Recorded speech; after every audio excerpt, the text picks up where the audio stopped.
How many calories should you be eating to lose body fat? It's one of the most common questions I get asked, and it's also one of the biggest reasons most people fail, because most people either eat far too much or they eat far too little. They slash their calories, they try to survive on rabbit food, they feel miserable, they lose motivation, and eventually they binge, they gain the weight back, and it sucks. The good news is that setting your calories and macros is actually much simpler than most people think. My name is Andrew Sierra. I'm the owner of Strength Lab, and over the past 15 years, I've helped thousands of people completely transform their body through personal training and online coaching. Busy professionals, business owners, mums and dads, complete beginners, and competitors looking to step on stage. And whether you want to lose 5 kilos or 50 kilos, the process is very similar.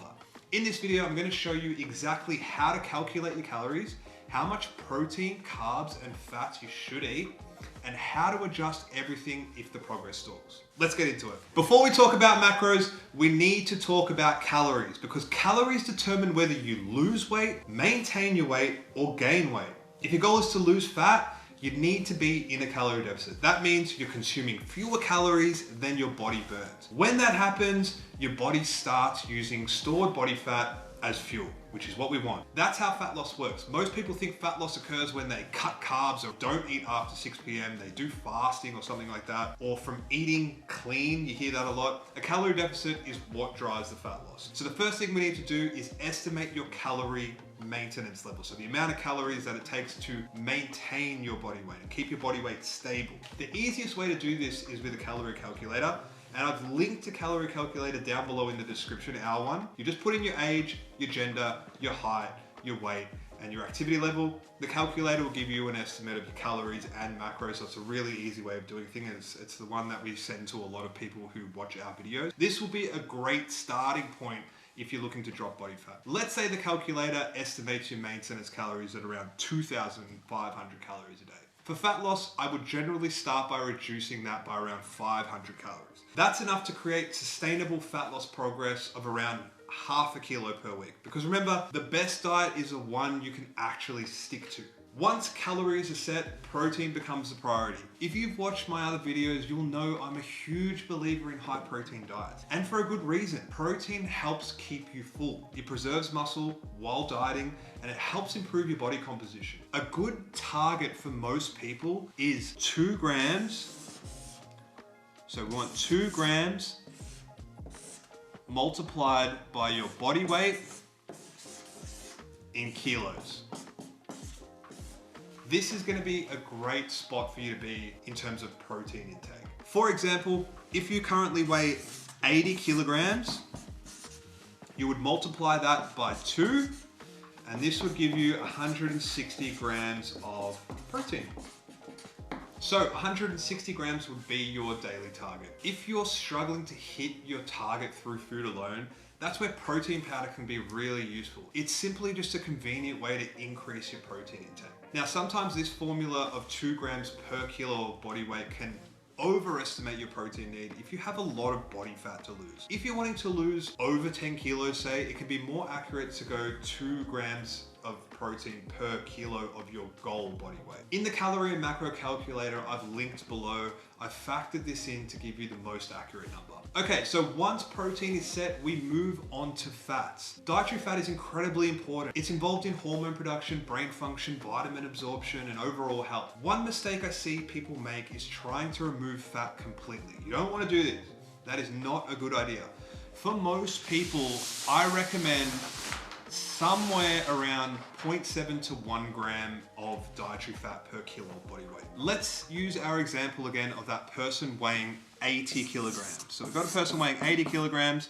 We would multiply that by between 0.7 and 1, and this would give us 56 grams to 80 grams of fat. Now we move on to carbohydrates, and despite what social media tells you, carbs are not the enemy. In fact, carbs are your body's preferred source of fuel during high intensity exercise. They're important for performance, they're important for recovery, they're important for training quality and overall energy levels. Once calories and protein and fat are set, the remaining amount of calories can come from carbohydrates. Before we move forward and calculate the ideal carb intake, it's first important to understand how many calories are in protein, fat, and carbs. So, protein. In protein, per gram, 1 gram equals 4 calories. With fat, 1 gram equals 9 calories. And with carbs, 1 gram also equals 4 calories. Okay, so now that we know that, let's work out your carbohydrate goal. Let's use our example again of 2,000 calories and 160 grams of protein and 70 grams of fat. After accounting for the protein and fat, the remaining calories are allocated to carbohydrates. So we now know that protein has 4 calories per gram, and we have 160 grams of protein in this example. So if we want to know the calories in 160 grams of protein, we would simply just multiply that by 4. So if we do 160 times 4, it's going to give us 640 calories. Now, we also know now that there's 9 calories per gram in fat. And if we have 70 grams of fat for this example, all we need to do to find the calories in 70 grams of fat is simply multiply that by 9. So if we multiply 70 by 9, this is going to give us 630 calories. So we now know the total amount of calories in our fat and carbs.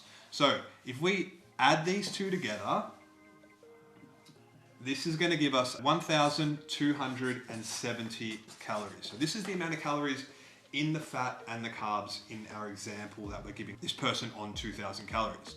So the remainder of our calories is going to go towards carbohydrates. So if we know we have 2,000 calories to play with, and we've already used up 1,270 of them, we're just going to do 2,000 less the amount of calories we've already used up from our fat and our protein, and this is going to give us 730 calories left over. So we've got 730 calories left over from our 2,000 calories, and we know now that each gram of carbohydrates has 4 calories. So if we divide the remaining amount we have left over, we divide that by 4, that is going to give us 182 grams. So now we've worked out all of our macros. We had 2,000 calories to play with in this example. We had 160 gram of protein, 70 grams of fat, and with the rest of the calories, we allocated those to carbohydrates and we divided by 4, and that gave us 182 grams of carbs. So now we've got all our macros. Again, if you want all of this worked out for you, my calorie and macro calculator is linked below in the description, so that's gonna make it really easy for you. Now, here's where most people go wrong. They calculate their calories, they calculate their macros, but then they guess. Guessing doesn't work. If you're serious about getting results, you need to track your food.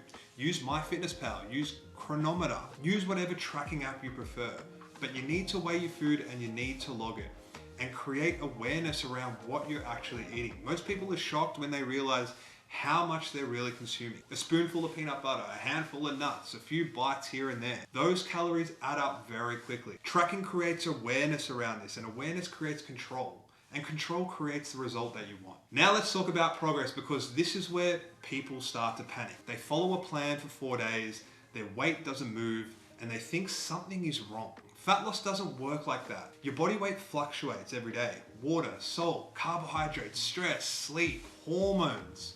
A lot of these things can affect scale weight. That's why I want you to focus on trend, not individual weighing. Weigh yourself daily first thing in the morning after you've gone to the toilet. This will be the most consistent time of day to weigh yourself.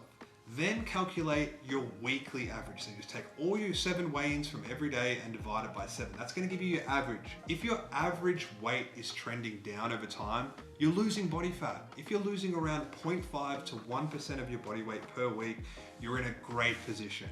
If your weight isn't moving after 2 or 3 weeks and you've been consistent with your nutrition, then we can adjust.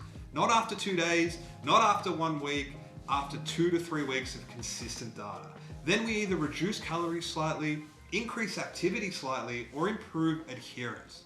Most people don't need a new diet, they simply need more consistency. Before we finish, let's quickly cover the biggest mistakes I see.